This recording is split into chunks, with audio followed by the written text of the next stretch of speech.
दोनों ने मुझे अलग अलग पीटा एक दिन। अगले ही दिन अपनी उबर वापस ले ली।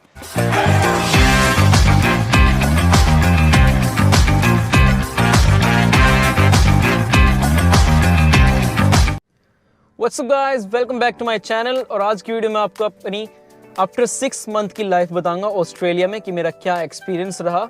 मुझे उसके बाद भी प्रॉब्लम्स फेस करनी पड़ी, लेकिन इतनी नहीं। और अगर आपको मेरी फर्स्ट 6 मंथ की प्रॉब्लम्स देखनी है तो आप मेरी चैनल पर जाकर देख सकते हैं कि मैंने फर्स्ट 6 मंथ में मेरे साथ क्या क्या हुआ। तो चलिए वीडियो स्टार्ट करते हैं। गाइस, ऐसा नहीं है कि 6 मंथ के बाद मेरा नुकसान नहीं हुआ, उसके बाद भी मेरा नुकसान हुआ, लेकिन लाइफ काफ़ी अच्छी चल रही थी। तो गाइस, 19 लाख के नुकसान के बाद मेरी जॉब लगी कॉल्स में एज ए क्लीनर और ट्रॉली पुशर। और एक और जॉब मैंने साथ में की जो कि थी हॉर्सेस के स्टेबल्स में, क्रिस वॉलर रेसिंग, जो कि बहुत ही बड़ा ट्रेनर है हॉर्सेस का। मैंने वहाँ पे जॉब की। उस टाइम सब कुछ बहुत ही अच्छा चल रहा था, बल्कि मुझे एम्प्लॉय ऑफ द मंथ का अवार्ड भी मिला था, जिसमें मुझे $50 का गिफ्ट कार्ड मिला मेरे मैनेजर के तरफ से कॉल्स में। तो गाइस, फिर जब कोविड स्टार्ट हुआ तब मैं ब्रिस्बेन गया, अपना लाइसेंस बनवा के आया और मैंने अपनी उबर स्टार्ट की। एक्चुअली उबर वालों ने जैसे मेरी उबर बंद हुई थी क्योंकि मैंने मोटराइज्ड व्हीकल यूज़ किया था और मेरी उबर साइकिल पे थी। तो मैंने जब कोविड स्टार्ट हुआ मैंने अपनी उबर किसी और को दे दी। उसको किसी को बहुत ज़्यादा ज़रूरत थी, मेरे पास जॉब थी, तो मैंने सोचा किसी का चलो कोई नहीं, भला कर देते हैं, कोई बात नहीं। मैंने अपनी उबर उसे दे दी। फिर जब गाइस कोविड की वजह से मेरी जॉब पे भी इम्पैक्ट पड़ा, तो मेरी क्रिस वॉलर रेसिंग की जॉब ख़त्म हो गई। और उसने हमें बुलाने ही बंद कर दिया, वो जॉब मेरी चली गई। फिर गाइस, जब मैंने उससे अपनी उबर वापस मांगी तो उसने दी नहीं। और उबर में एक्चुअली रूल होता है, उबर ऑलमोस्ट हर दूसरे तीसरे दिन फ़ोटो मांगता है। तो मैंने उसको कि आप प्रूफ करो कि ये अकाउंट आप ही यूज़ कर रहे हो। तो मैंने उसको वो प्रूफ दिया नहीं। मैंने उसके ऐप में से अपनी फ़ोटो क्लिक नहीं की। उसने सिर्फ ऐसे अपनी जेलसी दिखाने के लिए उसने जानबूझ के अपनी फ़ोटो क्लिक कर दी उबर ऐप में, और मेरी उबर वहाँ से भी फिर बंद करा दी। मैंने उबर वालों को कांटेक्ट करने की कोशिश की, फ़ोन किए, लेकिन फ़ोन बंद थे, ऑफिस बंद थे उन सब के। मैंने मेल्स की, मेल उसने एक्चुअली मेरे अकाउंट में सारी डिटेल्स चेंज कर दी थी। तो मैं उन्हें मेल कर रहा था तो मेल का रिस्पॉन्ड ही नहीं कर रहे थे, क्योंकि उनके लिए वो मेल अननोन थी, तो इसलिए उन्होंने मेल का भी रिस्पॉन्स नहीं किया। फिर गाइस, जब मैंने उनसे मैं अपनी उबर वापस मांग रहा था, उसने मेरी उबर वापस दी नहीं, और खुंदस में बल्कि मुझे पीटा भी। उसने पीटा और मुझे उसके एक और दोस्त ने पीटा। उन दोनों ने मुझे अलग अलग पीटा एक दिन। फिर गाइस, मुझे वहाँ से मूव होना पड़ा, मैं कहीं और चला गया। फिर भी मैंने, लेकिन एक दिन वो दारू पी रहे थे घर पे, और मैंने उसके फ़ोन का पासवर्ड देख लिया। उसके फ़ोन का पासवर्ड देख के मैंने अगले ही दिन अपनी उबर वापस ले ली, सारी डिटेल्स चेंज कर दी, मेरी उबर मुझे वापस मिल गई। फिर जब मैंने अपनी उबर उससे वापस ली, मैंने उसमें सारी डिटेल चेंज की, अपनी बैंक डिटेल चेंज करने वाला था मैं। जब मैं अपनी बैंक डिटेल चेंज कर रहा था तो बैंक डिटेल चेंज नहीं हुई। वो काफ़ी टाइम तक चेंज करने की कोशिश कर रहा था मैं, नहीं हुई। उबर वालों से भी कॉन्टैक्ट किया, वो कुछ नहीं कर पा रहे थे। तो ऑलमोस्ट 1-2 महीने बाद जाके चेंज हुई, जब तक मेरे काफ़ी पैसे इकट्ठे हो गए थे उबर में, होते जा रहे थे, क्योंकि मैं काम कर रहा था लेकिन पैसे नहीं आ रहे थे वीकली, क्योंकि थोड़ी प्रॉब्लम चल रही थी उनके सिस्टम में, इसलिए बैंक डिटेल्स अपडेट नहीं हुई और मेरे पास पैसे नहीं आए। फिर मैं वहाँ से मूव हो गया, क्योंकि उन्होंने मुझे पीटा था और बाद में दोबारा भी पीट सकते थे वो लड़का और उसका दोस्त। तो इसलिए मैं वहाँ से निकल गया, वहाँ से किसी और के साथ मूव हो गया। अब मैं जिनके साथ मूव हुआ उन्हें पता था कि मेरे पैसे आने हैं इतने ज़्यादा, काफ़ी पैसे थे, ऑलमोस्ट 5-6 लाख आने थे, 5-6 लाख रुपीज़, 5-6 लाख रुपीज़ मेरे आने थे उबर से एक ही साथ। तो दोनों ने मुझसे थोड़े पैसे उधार ले लिए। उन्होंने मुझे रीज़न नहीं बताया। उसने मुझसे मांगे $4,500, यानी कि $4,500 उसने मुझसे मांगे। उसने मुझे रीज़न नहीं बताया। मुझे लगा इसे फ़ीस भरनी होगी या इसके फैमिली में कोई प्रॉब्लम होगी, इसलिए उसने मुझे बताया नहीं उसे किस लिए चाहिए। लेकिन मुझे बाद में पता चला उसे गाड़ी लेनी थी। जब मैंने पैसे दे दिए उसके बाद पता चला, वो जब गाड़ी लेके आया घर पे, तो मैंने उसके बाद में बोला कि अगर तुझे अपने शौक़ पूरे करने के लिए पैसे चाहिए तो मैं पैसे नहीं देना चाहता था, तूने झूठ बोल के लिए हैं। फिर गाइस, उनकी मेरे साथ थोड़ी दिक्कतें होने लगी, झगड़े वगड़े होने लगे। फिर गाइस, मुझे वहाँ से भी निकलना पड़ा। उसने मुझे मेरे कुछ पैसे दे दिए थे, लेकिन कुछ पैसे नहीं दिए थे। तो मैं उनसे मन्नतें कर रहा था कि मेरे पैसे दे दो, पैसे दे दो, उन दोनों से।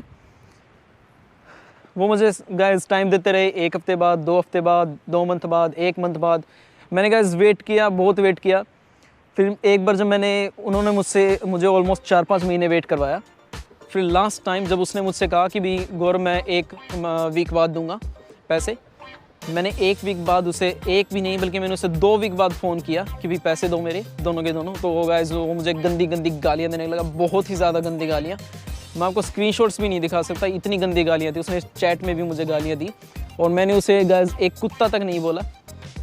मैंने उसे ऐसी ऐसी बातें बोली कि उसे बहुत ज़्यादा चुभें। मैंने गाली नहीं दी लेकिन चुभने वाली बातें बोली ताकि ये मुझे धमकी दे और मैं ताकि पुलिस कंप्लेंट कर सकूं। और गाइस ऐसा ही हुआ, उस बेवकूफ़ वो मेरे जाल में फंस गया और उसने मुझे चैट में भी मारने की धमकी दी। कहा कि आजा मेरे पास, आजा मेरे पास कैश है, मुझे कैश दूंगा और तुझे साथ में पिटूंगा भी। तो गाइस ये सब उसने चैट में ही बोल दिया और मैंने जाके पुलिस में कंप्लेंट कर दी। अब पुलिस में कंप्लेंट करके पुलिस वालों ने उनके पास फ़ोन किया या जो भी किया, वो बहुत ज़्यादा डर गए क्योंकि उनके ऊपर ऑलरेडी पुलिस के केसेस पहले ही चल रहे थे। ऑफिसर्स ने मुझे कहा कि भी ठीक है तुम उन्हें बुला लो जहाँ भी जाना चाहते हो, लेकिन किसी ऐसी जगह जाना जहाँ पे कैमराज हों। तो मैंने जब उनके पास फ़ोन किया कि भी ठीक है मैं आ रहा हूँ, बताओ कहाँ है मुझे पैसे लेने के लिए। मैंने तो इसलिए फ़ोन किया था कि बताओ कहाँ मीटिंग करनी है। उन्होंने फ़ोन उठाते ही कहा ठीक है रुक जा मैं तेरे पैसे भेज रहा हूँ। तो गाइस मुझे उस टाइम मेरे पैसे भी वापस मिल गए। फिर $4,500 थे गाइस, बहुत ही ज़्यादा पैसे थे। ये ऑलमोस्ट 2 लाख और 30,000 होंगे। बहुत ही ज़्यादा पैसे थे जो कि मुझे वापस मिल गए, शुक्र है। तो गाइस जब मुझे मेरे पैसे इतनी मुश्किल से वापस मिले थे उन दोनों से, तब मैंने 2 बातें सीखी उस time. I'm scared, Dad. Do you trust me, son? Yes. Come on, son. Rule number 1, never trust anybody. Never trust anybody. और दूसरा कि किसी के लिए कितना भी कर लो, चाहे आप उनकी कितनी भी हेल्प करो, चाहे आप उनकी सेवा करो या उनको खाना खिलाओ या कुछ भी करो, आपको आखिर में जाके गालियाँ ही पड़ेंगी। फिर गाइस मैं उन दोनों के पास से भी मूव हो गया, मैं चला गया वहाँ से। फिर मैं मूव हुआ कार्लिंगफोर्ड में, एपिंग के पास है। एपिंग में फिर मेरा वहाँ पे कॉल्स भी था। मैंने कॉल्स में 2020 तक काम किया।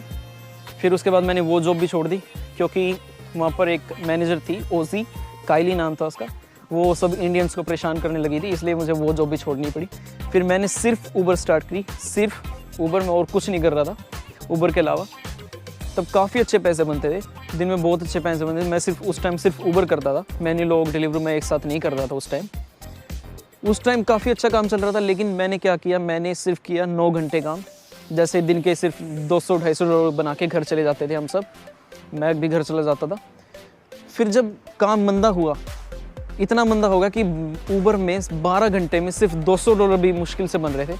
$200 बनते थे, वो भी 12-12 घंटे काम करके। ऊपर से 1 घंटे की ड्राइव करके जाना पड़ता था, 1 घंटे की फिर वापस कर जाना पड़ता था। वो भी सिर्फ स्कूटी थी उस टाइम मेरे पास गाड़ी नहीं थी उस टाइम, जो कि सेफ़ भी नहीं था उस टाइम। गाइस बहुत मंदा हो गया। फिर बाद में फिर उस टाइम मैंने एक बात सीखी कि भगवान जब कमाने का मौका दे, कमा लो। ये मत सोचो कि ठीक है कल कमा लेंगे, आज थोड़ा कम काम कर लेते हैं या कल कर लेंगे, ऐसा कभी मत करो क्योंकि भगवान वो मौका बार बार नहीं देता।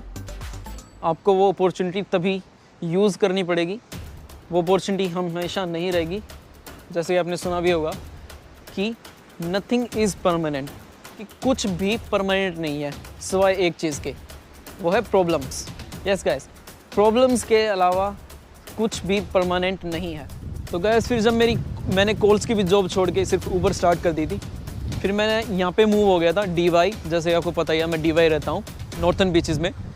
यहाँ पे आने के बाद गाइस मैं किसी के साथ नहीं रहा, मैं अकेला रहता हूँ। उसके बाद ना मैं किसी के साथ दोस्ती करता ना और कुछ। तो गाइस अभी आपको पता ही है मेरी इनकम कितनी है, मैं एक दिन में कितना कमाता हूँ, एक वीक में कितना कमाता हूँ। अगर आपको नहीं पता तो आप पहले की वीडियो देख सकते हैं कि मैंने एक दिन में कितनी कमाई, एक दिन में कितने कमाए या एक वीक में कितने कमाए, एक मंथ में कितने कमा सकता हूँ। तो गाइस अब सब कुछ ठीक चल रहा है। अब बल्कि मेरे लाइफ में कोई प्रॉब्लम भी नहीं है। जैसे कि मैंने आपको पहले बताया कि प्रॉब्लम्स के अलावा कुछ भी परमानेंट नहीं है, लेकिन अब मेरी लाइफ में प्रॉब्लम्स भी नहीं है। सच में एक भी प्रॉब्लम नहीं है मेरी लाइफ में, जो कि नॉर्मल 1-2 होती हैं, वो तो सबके में होती हैं, लेकिन कोई बड़ी प्रॉब्लम नहीं है कि जो सॉल्व नहीं हो सकती या बहुत ज़्यादा टेंशन रहे, ऐसा कुछ नहीं है। अब मैं अकेला रहता हूँ, ना मेरी किसी के साथ दोस्ती है ना और कुछ। तो गाइस मेरे साथ इतना सब होने के बाद मैंने यही लेसन सीखे हैं कि एक तो इंडियंस के साथ मत रहो, ना तो इंडियंस के साथ रहो, ना इंडियंस के साथ दोस्ती रखो, ना इंडियंस के लिए काम करो। दूसरा लेसन गाइस मैंने ये सीखा कि आप किसी के लिए भी कितना करो, चाहे आपकी उसकी कितनी भी सेवा करो, आपको आखिर में जाके गालियाँ ही पड़ेंगी, हमेशा पड़ेंगी। तीसरा लेसन गाइस मैंने ये सीखा कि जब भगवान आपको कमाने का मौका दे रहा है, आपको अपॉर्चुनिटी दे रहा है कि आप काम करो और पैसे कमाओ, तो आपके पास सिर्फ वही अपॉर्चुनिटी है, उसके बाद सेम अपॉर्चुनिटी आपके पास नहीं आएगी। तो जितना हो सके उतना काम करो ताकि आपको प्रॉब्लम फेस ना करनी पड़े। Thanks for watching my videos. और अगर आप इस चैनल पे नए हैं तो प्लीज़ सब्सक्राइब एंड लाइक करें और मुझे कमेंट करके बताएं कि आपको वीडियो कैसी लगी। अगर गंदी लगी तो वो भी बताएं, अगर अच्छी लगी तो वो भी बताएं प्लीज़। अब हम मिलेंगे नेक्स्ट वीडियो में। Bye bye.